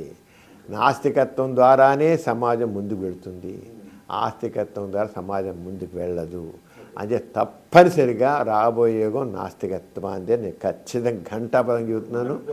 మీరు పోయి ఎన్నో దేశాలు మీరు వెళ్తే ఎన్నో దేశాలు నాస్తికత్వం నాస్తికులు పెరిగిన దేశాల్లోనే సంతోషంగా ఉంటారనేది మాకు సర్వేలన్నీ కూడా చెప్తున్నాయి, హ్యాపీనెస్ ఇండెక్స్ అన్ని కూడా చెప్తున్నాయి. కానీ నా అబ్జర్వేషన్లో మన దేశంలో ఇది ఇప్పుడు కారణం ఏంటంటే అండి, పొలిటికల్ లేవుగా ఓట్ల కోసం ఇవన్నీ వలేదండి. కేవలం ఓట్ల కోసం ఇప్పుడు ఇక మన మోడీ గారైనా రామ మందిరం అనేది కానీ ఇంకోటి కానీ అంతా కూడా ఒక మతం వాళ్ళని పట్టుకొని వాళ్ళ ఓట్లు క్యాచ్ అంతా ఈ కులాన్ని పట్టుకోవడం చేయడం అంతా కూడా కులతత్వం. ఇప్పుడు కులాల పట్టు తప్పింది, కులోన్మాదం పెరిగింది. మతం అసలు అందరు మనుషులు హాయి అందరు కలిసి ఉంటారు. పూర్వకాలం అయితే ఒక హరిజనులు వచ్చి ఒక అందరు అంటారా బ్రాహ్మణుడితో కూర్చొని భోజనం చేయగలేవాడు కాదు, వాళ్ళ వీధులు నడిచేవాడు కాదు. కూడా కలిసి వాళ్ళ ఇంట్లోనే ఉంటున్నారు, ఇంట్లో పని చేస్తారు, అని చేస్తున్నారు, పెళ్ళిళ్ళు కూడా చేసేసుకుంటున్నారు. అది పూర్వకాలం లేదది, ఆ పట్టు పోయింది. కుల తత్వం వస్తుంది. అవంతా రాజకీయాలు ఈ రాజకీయాలు ప్రభుత్వాలే ఈ పార్టీలే ఈ కులోన్మాదాన్ని మొత్తం పెంచుతున్నాయి. అందుకనే కావాలి చైతన్యం, ప్రజల్లో ఆ చైతన్యం తీసుకొస్తే వస్తుంది, ఖచ్చితంగా వస్తుంది. ఇలా ఉండదు, తప్పకుండా ఎలా అయితే ఫ్రెంచ్ విప్లవం వచ్చిందో ఆ రంగానే విప్లవం వస్తుంది. వీటికి ఇలాంటి వాటి కూడా ఒక రకమైన సాంస్కృతిక విప్లవం వస్తుంది. ఆ సంస్కృతం వచ్చినప్పుడు ఇవన్నీ కొట్టుకుపోతాయి. ఇప్పుడు ఈ జనరేషన్లో వస్తున్న జనరేషన్లో ఈ రిలీజియస్ ఫెనటిజం అనేది పెరిగిందని నాకు అనిపిస్తుంది సార్. ఎందుకంటే ఇంతకు ముందు లేని కులాల పేరు వెనక తగిలించుకోవడము, ఇంతకుముందు అమ్మాయిలు లేదు, అసలు అబ్బాయిల్లో మాత్రం కులం పేరు తగిలించుకోవడం ఉండేది. ఇప్పుడు అమ్మాయిలు కూడా తగిలించుకుంటున్నారు. ఓకే, ఇంకోటి పెళ్ళిళ్ళలో కరెక్ట్గా క్యాస్ట్ చూడటం, ఇవన్నీ పెరిగిపోయిందని అనిపిస్తుంది ఈ జనరేషన్లో. మోరోవర్ ఈ మీడియా వచ్చిన తర్వాత, సోషల్ మీడియా వచ్చిన తర్వాత ఈ మతానికి సంబంధించిన ఛానల్స్ కానివ్వండి, యూట్యూబ్ ప్రతి ఛానల్లో మతానికి సంబంధించిన ప్రోగ్రామ్స్ పెట్టడము. ఇక యూట్యూబ్ ఛానల్స్ చెప్పే లేదు, పొద్దున్న లేగిస్తే ఏది తినేటప్పుడు ఇటువైపు కూర్చోవాలి, లేకపోతే నిద్రపెట్టి ఇటువైపు పడుకోవాలి. ఆయన ఇప్పుడు పుష్కరాలప్పుడు ఎలా మట్టి ఎలా వెనక్కి ఇంటి కూడా వీటి మీద కూడా కొన్ని లక్షల మంది చూస్తున్నారు సార్. మరి దీనికి తీకొట్టడానికి ఒక ఎథీస్ట్ చెప్పాలంటే God father of atheism in India దొరా గారి కుమారులుగా, అలాగే ఎథీస్ట్ సెంటర్గా మనం ఏం చేయొచ్చు, ఏం చేస్తున్నారు, సొసైటీ ఏం చేయొచ్చు? ఇప్పుడు ఏంటి ఒక ఫ్యాషన్ అయిపోయిందంట. నేను పేర్లు వెనకాతల చౌదరి, రెడ్డి, నాయుడు ఇవన్నీ ఇలా పెట్టుకోవడానికి ఒక ఫ్యాషన్ అయిపోయింది. ఎందుకంటే అన్నిటికీ పొలిటికల్ గెయిన్స్ ఉంటున్నాయండి. ప్రతి వాళ్ళకి పొలిటికల్ గెయిన్స్ కావాలి, పొలిటికల్ రికగ్నిషన్ కావాలి, వాళ్ళ వెనకాల 10 మంది మనుషులు ఉండాలి. ఇప్పుడు ఫాలోయర్స్ అనేది కావాలి. ఆ పూర్వకాలం ఇండివిజువల్గా ఒక రికగ్నిషన్ ఉంటూ పెరిగేవాడు. ఇప్పుడు అలా కాకుండా ఫాలోయర్స్ అనేది పెంచుకోవాల్సి వస్తుంది. ఆ ఫాలోయర్స్ కావాలంటే వాడు నాయుడు అయితేను, రెడ్డి అయితేను, చౌదరి అయితేను అట్లా ఫాలోయర్స్ గ్రూప్గా ఉంటుంది. అది దాని రికగ్నిషన్ కోసం ఒక గ్రూప్ మెంటాలిటీ, ఒక మాబ్ మెంటాలిటీ లాగా ఈ గ్రూప్ మెంటాలిటీ డెవలప్ అవుతుంది. దానివల్ల ఈ రకమైన చెప్పాలంటే ఒక ట్రెండ్ ఇది ఎప్పుడు ఉండదు, ఎంతో కాలం ఉండదు. ఇది పొలిటికల్ గెయిన్స్ ఇవన్నీ వీళ్ళంకాతల పొలిటికల్ పార్టీలు కూడా ఆరంగానే ఈ పలానా పార్టీ పలానా చౌదరిది, పలానా పార్టీ రెడ్డిది, పలానా కాపులది, పలానా లీడర్ కాపు లీడరు, పలానా చౌదరి లీడరు, పలానా రెడ్డి లీడరు, ఇలాగా పార్టీల వాళ్ళు కూడా పార్టీకే అసలు ముద్ర పడిపోతారు. అవన్నీ ఇప్పుడు ఏంటి పొలిటికల్గా గెయిన్స్ కానీ, రికగ్నిషన్ కానీ, బెనిఫిట్స్ కానీ అన్నిట్లో అలా ఉంటేనే వస్తున్నాయి. మరి ఇప్పుడు ఈ బాబాలు కనుక ఏంటి సార్? జగ్గి వాసుదేవ్ ఉన్నాడు, శ్రీ రవిశంకర్ ఉన్నాడు, రకరకాల మంది బాబాలు ఉన్నారు. వీళ్ళు కొన్ని వేల కోట్ల సామ్రాజ్యాన్ని సృష్టించారు. అవును వీళ్ళు అప్పట్లో ఒక సత్యసేవ ఒకటే ఉండేవాడు. ఇప్పుడు ఒక రాష్ట్రానికి ఒక బాబా తయారయ్యారు. వీళ్ళందరూ కూడా పొలిటికల్గానే వీళ్ళు డెవలప్ అవుతున్నారు. పొలిటికల్ గెయిన్స్ కోసం బాబాలు పెంచుతున్నారు. ఒక పొలిటికల్ లీడర్ వెళ్తాడు, వాడిని పెంచుతాడు, వాడు లీడర్ అంటే వాడిని పెంచుతుంటే వాడి వల్ల వీళ్ళకి లాభం ఉంటుంది. వాళ్ళు వీళ్ళ పొలిటికల్గా ఉన్న ఆస్తులు వెళ్ళారు, దాస్తున్నారు. ఒక రకంగా చెప్పాలంటే ఈ బాబాలు, స్వామీజీలు ఈ పొలిటికల్ లీడర్స్ యొక్క డబ్బులు దాచిపెట్టడం కోసం, ఎలక్షన్ టైంలో డబ్బులు దాచిపెట్టి ఇంకో చోట లాభం లేదు. వాళ్ళ కోట్లు ధనం దాచిపెట్టి వీళ్ళు చెప్పాలంటే ఒక రకంగా చెప్పి నిజమైన ఒక ధార్మిక ప్రచారకులు కాదంట నేనైతే. దొంగ స్వాములు వారు వీళ్ళందరూ పొలిటికల్గా వాళ్ళు. ఆ లీడర్ ఏమో ఆ పార్టీ వాడో, ఆ లీడర్ వాడో, లేదా టీము వాడు మినిస్టరో వీడిని పెంచుతున్నాడు, వాడికి వీడు అందుతుంటున్నాడు. ఇదంతా పరస్పర ఆశ్రితాలు అన్నమాట, పరస్పర ఆశ్రితాలు. స్వామీజీ వల్ల ఏమో ఆ మినిస్టర్ వల్ల స్వామీజీ ఆరంగా పరస్పర గెలిచి వాడు సామ్రాజ్యాలు నిర్మిస్తున్నారు. వాళ్ళు వీళ్ళు నిస్వార్థంగా చేయట్లేదు. వెనకాత మీరు వెనకాత తీస్తే చాలా వీళ్ళ వెనకాల గూఢాచారాలు చాలా ఉన్నాయి. ఈ ఆధ్యాత్మికం అనే పేరుతో వాళ్ళు చూశారు. మీరు ఎన్ని రకాల స్వామీజీలు, ఎన్ని రకాల మోసాలు, ఎన్ని రకాల చివరికి పోయి డేరా బాబాలు వీళ్ళందరూ రేపు జైల్లో కూర్చుని ఎలా ఉన్నా చేసేవాళ్ళు, ఇన్ని మర్డర్స్ చేసేస్తున్నారు. ఎన్ని చేస్తే వాళ్ళ సామ్రాజ్యాలు నిలబెట్టడం కోసం వెనకాల పొలిటికల్ సపోర్ట్ వీళ్ళందరికీ. అంతే పూర్వకాలంలాగా అనుకోవడం లేదు. అది ఇప్పుడుంది అంత పొలిటికల్ అండి, పొలిటికల్ గెయిన్స్, రాజకీయమైన ఇవన్నీ కూడా అంతే. వీళ్ళు మామూలుగా ఇళ్ళలో డబ్బులు దాచుకుంటే గొడవలు వస్తాయని చెప్పి వీళ్ళందరూ పెట్టేసి వీళ్ళు ఆశ పెట్టి ఎకరాలు వీళ్ళు పెట్టేసి చేస్తున్నారు. పొలిటికల్ గేమ్ ఒకటి పక్కన పెడితే సార్, నాకు ఆశ్చర్యకరమైన విషయం ఏంటంటే ఇప్పుడు జగ్గి వాసుదేవ్ కానివ్వండి, స్వామి నిత్యానంద, ఇటువంటి వాళ్ళకు చదువుకున్న వాళ్ళు, సాఫ్ట్వేర్ ఇంజనీర్లు, డాక్టర్లు, వీళ్ళు కూడా పోయి వాళ్ళకి అనుచరులుగా చేరి వాళ్ళ వెనక భజన చేయడం, వాళ్ళు చెప్పింది పరమసత్యం అని నమ్మడం చాలా ఆశ్చర్యంగా అనిపిస్తుంది. వీళ్ళు నిజంగా నమ్ముతున్నా అనుకోవట్లేదండి. ఏ పుట్లో ఏ పాము ఉందో, ఏం పోయింది, వాళ్ళ నమస్కారం పెడితే ఏం పోయింది, వాడికి వచ్చి పూజ చేస్తే ఏం పోయింది, మనకి అలా ఏ పుట్లో ఏ పాము ఉందో అన్న దీంట్లో వీళ్ళు అందిస్తున్నారండి. అంటే తన మీద తనకు నమ్మకం లేనివాడు. ఇప్పుడు వీళ్ళు ఉన్నవాళ్ళు ఎవరు కూడాను ఒక వ్యక్తిత్వం ఉన్న మనుషులు కాదు. అలాగా ఒక కుక్క గొడుగులాగా అంటారు, అలాగ వచ్చేసి పైకి వచ్చేసేసి పైకి వచ్చేసి వాళ్ళ వ్యక్తిత్వం నిలబడడం కోసం వీళ్ళు పంట తీసుకుంటారు. నిజంగా వ్యక్తిత్వం ఉన్న మనుషులు వీళ్ళెవరు అవసరంలా. నిజంగా వ్యక్తిత్వం లేదు వీళ్ళకి. వాళ్ళు ఏదో గాలిపాటును వచ్చేసారు వీళ్ళంతే. గాలిపాటును వచ్చేసి వీళ్ళ అండ తీసుకుని ఎదుగుతారు. వాళ్ళు తెలుసు మనకేం లేదని. ఒట్టి దాంభికం ఇదంతా. నిజమైన వర్తన మనుషులు కాదు వీళ్ళు. ఆ డాంబికంతో ఉండి వీళ్ళందరూ గెయిన్ చేసుకుని వాళ్ళ ఆస్తులు నిలబెట్టుకున్నారు, వాళ్ళ పదవులు నిలబెట్టుకున్నారు, వాళ్ళ హోదాలు నిలబెట్టుకుంటున్నారు, అవన్నీ నిలబెట్టుకున్నారు. అందుకని వీళ్ళందరూ వస్తున్నారు. ఈ స్వామీజీలు కానీ, ఆశ్రమాలు కానీ ఇవన్నీ అందుకని ఉంటున్నాయి. అందుకు ఇవన్నీ కూలిపోతాయి, ఎంతకాలం ఉండవండి. జనాలు చైతన్యం అవుతున్నారు. ఈ ఊరికే పైన షోయే తప్ప ఏం కాదు. జనాలు బాగా అర్థమవుతుంది, ఏముండవే. నేను ఇప్పుడు చూస్తున్నారు రాజ్యాలు ప్రభుత్వాలు ఎలా కూలిపోతున్నాయో. ఇవాళ చాలా గొప్ప ఉండే రెండు రోజులు కూలిపోతున్నాయి. ఎందుకు మరి నిజంగా వాళ్ళు గొప్ప ఉంటే ఎందుకు పోతాయి? అంచేత అదేం లేదు. ఇవన్నీ కూడా నిజమైన ఒక రకమైన సైద్ధాంతిక భావజాలంతో వాటి ఒక బేస్ ఉండి వచ్చినవి కాదు. ఇవన్నీ కూడా అలాంటివి. ఏ ఒకటి కూడా సరిగ్గా లేదు. అంచేత ఇవన్నీ ఒకటి వాపే కానీ బలుపు కాదు అంటాను నేను. ఒకటి వాపే బలుపు కాదు. మీరు పాలిటిక్స్ ప్రస్తావన చేసుకొచ్చారు కాబట్టి ఇంతకుముందు నాకు ఎంత పాలిటిక్స్ లో భాగంగానే జరుగుతుందని చెప్పారు. సో మీ సిస్టర్ కూడా ఇక్కడ విజయవాడ పార్లమెంట్ సభ్యులుగా పనిచేశారు కనపడి. అవునండి. సో మీరు కూడా ప్రజారాజ్యంలో కాలు చేశాను. అవునండి. ఎందుకు మీరు రాజకీయాల్లోకి ఎందుకు రావాలనిపించింది? రాజకీయాలకు ఎందుకు వెనక్కి తప్పు? చిరంజీవి గారు మొట్టమొదట ఆయన బ్లడ్ బ్యాంక్ పెట్టేప్పుడు, అలాగే ఐ బ్యాంక్ పెట్టేప్పుడు ఏం చేశారంటే, నేను ఒక స్వేచ్ఛాగ్ర ఐ బ్యాంక్ పెట్టి దాన్ని చేస్తున్నాను, నాకు అనుభవం ఉంది కనుక ఆయన ఉన్నట్టే నువ్వు వచ్చి కాస్త మాకు సహాయం చేయాలి, కోఆర్డినేటర్గా ఉండు చేయంటే, చిరంజీవి గారిని నేను చాలా దగ్గరగా చూశానండి. ఆయన ఇండివిజువల్గా చాలా మంచివాడండి. అప్పటికి ఇప్పటికీ చాలా మంచివాడు, చాలా మంచివాడు. కానీ ఒక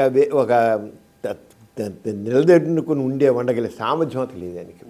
అది లేదు. వ్యక్తిత్వం అంటే స్ట్రాంగ్గా నిలబడిస్తారు. చాలా మంచి ఇండివిజువల్గా మనసు ప్రకారం మంచి మనసు ఉన్న వ్యక్తి. నేను కదా ఆయనకి ఇప్పటికీ నేను ఆ విషయంలో ఏమాతాను. చాలా మంచివాడు. అంచేత ఆయన చూసి నేను మీరు రాజకీయాలకు వస్తే మీలాంటి మంచి మనుషులు, ఆయన నాతో మాట్లాడు ఈ కులాలేంటి మతాలేంటి ఇవన్నీ ఏంటి ఇలా మాట్లాడారు. ఇలాగే ఉండేవి. నిజంగా అలాగే మాట్లాడారు. నిజంగా ఆయన కపటంగా మాట్లాడు, నిజంగానే మాట్లాడాడు. అప్పటికిప్పటికీ అలాగే మాట్లాడతాడు.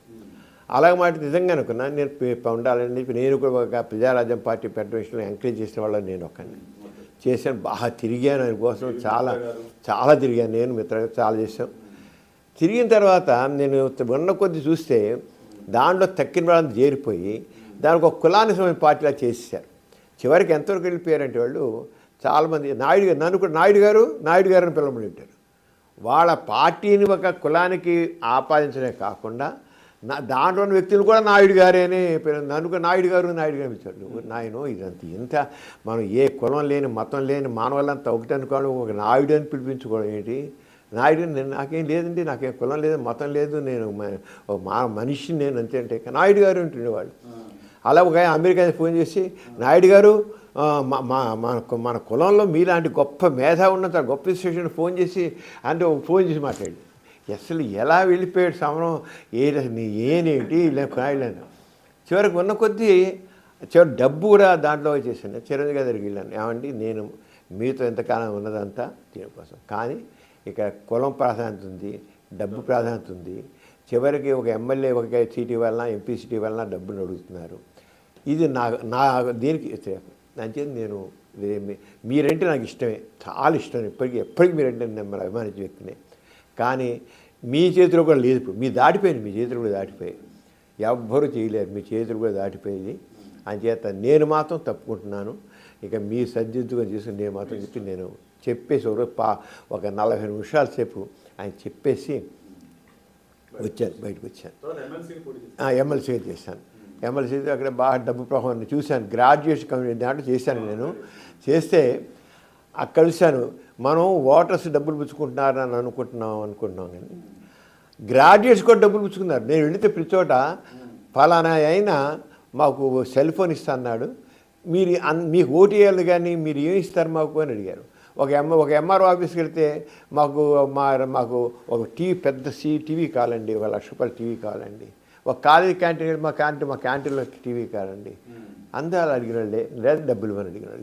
ఏమి ఫోన్లో డబ్బులు ఇవ్వని గ్రాడ్యుయేట్ కాన్స్టిట్యూన్సీలో డబ్బులు వెళ్తున్నారంటే చివరికి నేను సెకండ్ వచ్చాను. నేను మరి 40 మంది క్యాండిడేట్స్ ఉన్నారు, నేను సెకండ్ వచ్చాను దగ్గర. కానీ సెకండ్ ఓటింగ్ ఉంది సార్ సమరం కానీ ఆ డబ్బులు పుచ్చుకున్నారు, డబ్బులు బాగా పుచ్చుకున్నారు. గెలిచిన డబ్బులు బాగా ఇచ్చాడు సార్. సెల్ ఫోన్లు ఇచ్చిన వాళ్ళు మా ఇంటి నిండా సెల్ ఫోన్లు ఇచ్చేసారు. ఇలాగా ఉన్నాయని చెప్పి మాట్లాడు అంటే గ్రాడ్యుయేట్. నేను ఇప్పుడు మీకు చెప్పాలంటే ఇప్పుడు నేను భారత ఎన్నికల కమిషన్ వాడు నేషనల్ ఎలక్షన్ కమిషన్ అని ఈ సంవత్సరం సూపర్ సీనియర్ సిటిజన్ ఐకాన్ కింద పేర్కొంది చేయమంది. నేను వెళ్ళిన చోట చెప్తే మన ఉదాహరణ నేను చాలా చోటుకి వెళ్ళాను. అల్లు సీతారామ ట్రావెల్ ఏరియా వెళ్ళాను, అక్కడ మాట్లాడాను. మన ఎన్టీఆర్ జిల్లాలో ఒక తండాల దగ్గర వెళ్ళాను, వాళ్ళతో మాట్లాడుతూ అమ్మ చెప్పాము ఏదో ఓటు అంటే మీకు ఆయుధం, అది మీరు ఏటి వేసి మేము పిచ్చవాడు కావాల్సిన తిండి కావాలి, బట్ట కావాలి, చదువు కావాలి, ఆరోగ్యం కావాలి, అన్నీ కావాలి. మీరు సరైన అభ్యర్థి ఎన్నుకొని వాళ్ళు అడగండి, పట్టుకోండి. డబ్బులు పుచ్చుకొని మాత్రం ఓటేసి మీకు అధికారం ఉండదండి. డబ్బులు పుచ్చుకొని ఏంటి అడుగుతూ ఉంటారు, డబ్బులు తీసుకోకండి అన్నాడు. అసలు ఒకసారి ఓటేసిన తర్వాత ఎవడు వచ్చి కనబడండి మా దగ్గరికి రాడు. మీరు చెప్పారు మేము డబ్బులు తీసుకుని మానేస్తాం ఓటేస్తాం కొన్ని వేసిన మళ్ళీ రాడు. ఇంకెందుకు అది వచ్చే కాస్త ఆ 1000-2000 వదులుకోవడం దేనికండి, ఆ బట్టలు వదులుకోవడం దేనికండి, ఎట్లా అని రాడు. మీరు చెప్పిన ప్రకారం నేను డబ్బులు పుచ్చుకుంటాం కానీ పుచ్చుకోవడం మానేస్తాం. వాడు రాడు, ఎట్లా అని రాడు. మీరు లాభం వచ్చిన దానికి మళ్ళీ ఎట్లా అని రాడు కదా, మేము పుచ్చుకుంటామండి తప్పేంటి అన్నాడు. ఇంకేం అది ఆన్సర్ లేదు. కానీ అయినా సరే చెప్పాను, లంచం పుచ్చుకోవడం తప్పు, లంచం ఇవ్వడం కూడా అంతే తప్పు. అలాగే మీరు మీకు అధికారం ఇవ్వాలి అనుకుంటున్నారు, మీరు అధికారం కోల్పోతున్నారు. ఓటు ఒక ఆయుధం, మీకు కాసం ఎందుకోవాలని చెప్తున్నాను. తిరుగుతాను. ఆంధ్రప్రదేశ్ ప్రభుత్వం వాలంటీర్స్ వ్యవస్థ ద్వారా ప్రతి గ్రామానికి చేస్తుంది. అది ఎప్పుడు మెచ్చుకుంటారు, అది మెచ్చుకుంటారు, బాగానే ఉంది, అది బాగానే ఉంది, అలా కూడా చెప్తున్నారు. కానీ ఇంకా వాళ్ళ కోరికలు చాలా ఉన్నాయి. వాళ్ళకి మాకు మంచినీళ్ళు రావట్లేదు, మా రోడ్లు సరిగా లేవు, మాకు ప్రయాణ సౌకర్యాలు లేవు, బస్సు లేదు. మారుమూల ప్రాంతాల వాళ్ళని ఇవే చెప్తున్నారు, ట్రైబల్ ఏరియాస్ అంతే. అలాగే చదువుకున్న పట్టణాలు ఇంకండి, ఈ పట్టణాల్లో 55%, 65% ఓటింగ్ ఉంది. అక్కడైతే దాదాపు గ్రామీణ ప్రాంతాలు 80% ఓటేస్తున్నారు. ఇక్కడ వచ్చే 55%, 60% మాటలు చెప్పేవాళ్ళు కానీ ఓట్లు లేరు కదండి. ఎక్స్‌ప్రెస్‌గా అందరికీ తెలుసు, సుపరిచితులు. అలాగే గోరా గారి కుమారులుగా నాస్తికత్వ అని అలాగే ఈ బ్లాక్ మ్యాజిక్ వీటిపై కూడా మీరు చాలా సార్లు చేశారు, చాలా ఉద్యమం లాగా చేశారు. ఓకే, బాణవతి అతడి మీద మేము చేసి మీదకి ఎలా చేసాం, చాలా చేసాం. మీ గురించి అందరికీ తెలుసాను. కానీ నాకు నచ్చింది ఏంటంటే మీరు ఒక 20 యూట్యూబ్ ఛానల్స్ రన్ చేయడం అంటే ఈ జనరేషన్ లో నేను కూడా మొన్న ఈ మధ్య యూట్యూబ్ ఛానల్ స్టార్ట్ చేశాను. మీరేమో అప్పుడే 20 యూట్యూబ్ ఛానల్ స్టార్ట్ చేసి ఒక దాంట్లోనేమో 711K సబ్స్క్రైబర్స్ ఉన్నారు, ఇంకో దాంట్లో 75K సబ్స్క్రైబర్స్ ఉన్నారు. మెయిన్ మీ ఉన్న ఛానల్స్ పైన ఇలా మీకు ఎందుకు అనిపించింది మీరు యూట్యూబ్ ఛానల్ స్టార్ట్ చేయాలని చెప్పేసి? ఇప్పుడు మనం అది చెప్తే చేంజింగ్ టైం, చేంజింగ్ ట్రెండ్స్ అని వచ్చాడు కల్లా ఇప్పుడంతా సోషల్ మీడియా ఎక్కువ వచ్చేస్తుంది. దాన్ని మనం ఉపయోగించుకోవాలి. ఇప్పుడు మనం ఎప్పుడు కూడా మారుతుంది, దాని ప్రకారంగా మనం కూడా మారాలి, మనం కూడా దాన్ని తీసుకుని వెళ్ళాలండి.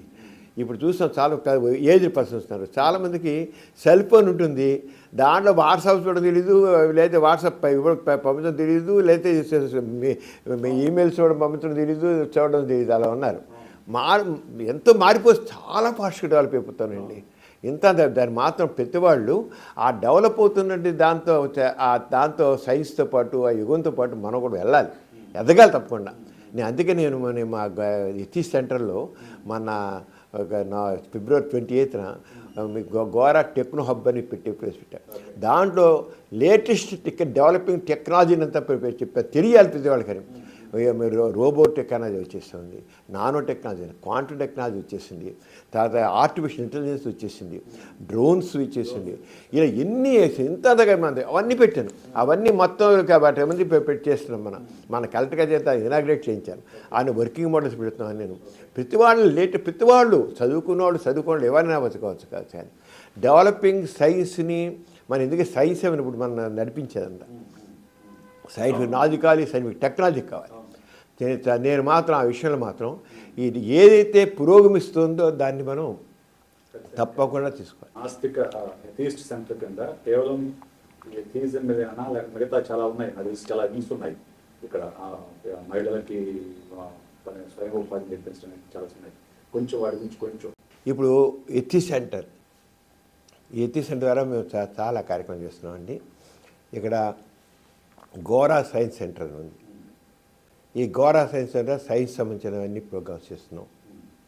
తర్వాత వాసవి మహిళా మండలి ఉంది, దాని ద్వారా ఉమెన్ అండ్ చైల్డ్ వెల్ఫేర్కి సంబంధించి యాక్టివిటీస్ చాలా చేస్తున్నాం.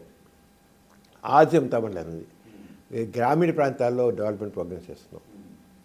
సంస్కార్ అని ఉంది, సంస్కార్ ద్వారా క్రిమినల్ రిహాబిలిటేషను, సోషల్ రిఫార్మ్స్ ఇవన్నీ చేస్తున్నాం.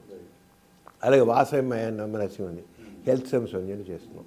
ఇలా రకరకాల యాక్టివిటీస్ ఇవేదే కాదు, అలాగే ఎన్నో సోషల్ రిఫార్మ్స్ కార్యక్రమాలు చేస్తున్నాం. తలలో పని చేసుకొని చేస్తున్నాము.